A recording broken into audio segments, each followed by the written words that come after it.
Does anyone else think that video game developers are being lazy nowadays? I mean, sure, games are being released that serve as great additions to the gameplay variety of their predecessors, but where they may add a bit in gameplay, they lack in other areas, such as story. A perfect example of this is Mario vs. Donkey Kong Tipping Stars. I'm MattCraft.derp, and this is my review of Mario vs. Donkey Kong Tipping Stars. So when you hear the words Donkey Kong, what do you think of? It could be this, or this, or maybe even this. But for how many of you is it this?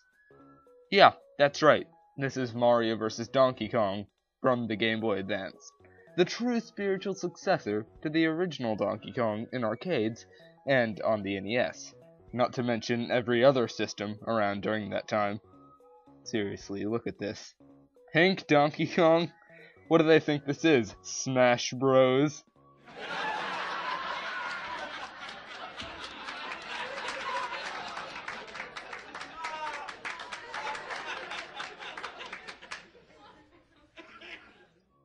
But in all seriousness, that game was on everything.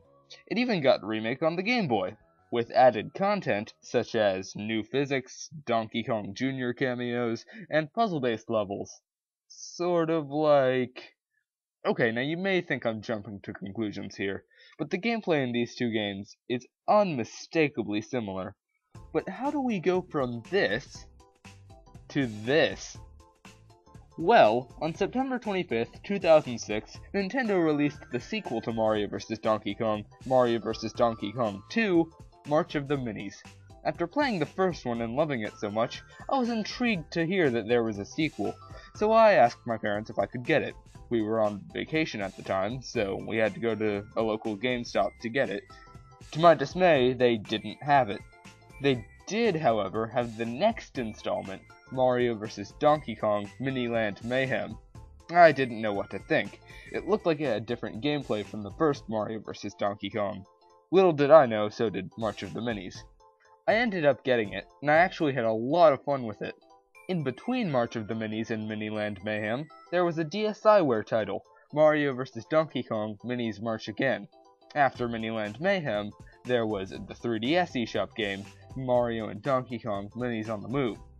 While Minis March Again worked as an expansion pack to March of the Minis, Minis on the Move had its own gameplay style. The most recent installment, however, Mario vs. Donkey Kong Tipping Stars for the 3DS and Wii U, returns to the Miniland Mayhem formula for a fourth game like this. The first cool thing it does is gives a download code for the other version for free. Whether you buy it from the eShop or at retail, included with the 3DS or Wii U version will be a code for the other version.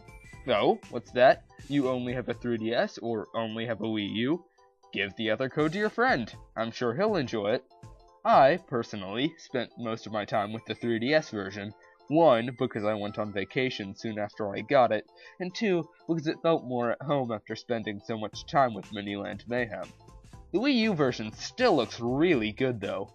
New additions to the game include cursed Mini Mario levels, where one Mini has to be saved via being whacked on the head with a hammer, and Mini Luigi and Gold Mini Marios. However, the boss levels and minigames from Miniland Mayhem are completely removed. For me, this is a major complaint, since those are what made Miniland Mayhem for me. One good new addition though is the level creator. It returns from Miniland Mayhem, but it's extremely improved. If you meet certain objectives in the main levels, you're awarded stars for your efforts. These stars are used to buy items to use in these custom levels. In Miniland Mayhem, you could send your levels across the internet for other people to play, but now that Miiverse is a thing, that process is made much easier. Oh, what's that? You can't do the main levels well enough to get stars for new items? Don't fret, because Nintendo actually thought of that. When other people play your levels, they can tip stars to you if they think your level is good. This system is really clever because if you tip other people your stars, they might tip you back more if you also have good levels. Unless they're just jerks. Like this guy. You fucking scrub. Sadly, that's all there is to this game. But there's one more thing that really bothers me about it. The plot. You see this picture? Soak it in for a second. Now, you see this picture? Soak that in too. Got him? Good. That's the plot. That's all they give you.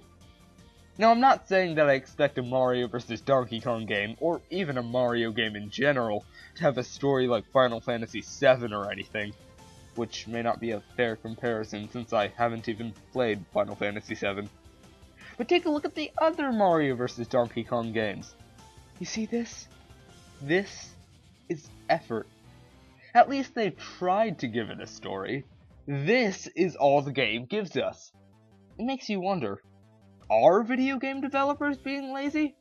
Now I may be jumping to conclusions here, but another perfect example of this is Yoshi's New Island, which, don't you worry, I'll get to that review in October. I will tear that game apart.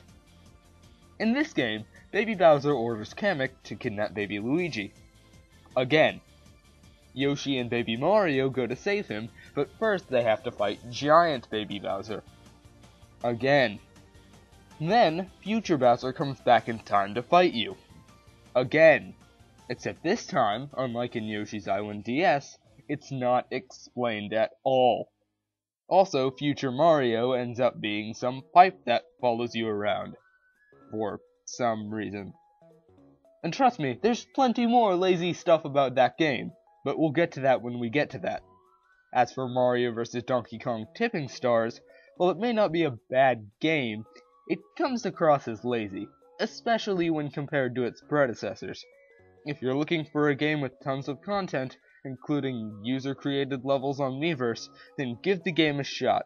However, while you may find more levels and items than in any previous titles, you may not find as much enjoyment.